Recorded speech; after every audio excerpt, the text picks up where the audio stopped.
Wow. Wow. Good.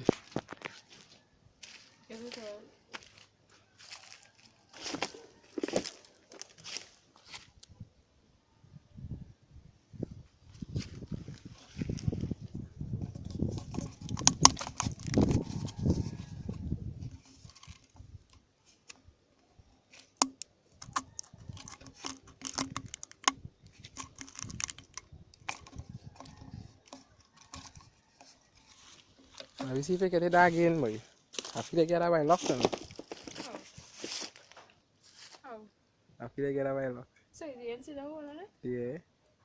Ini ya, Cet?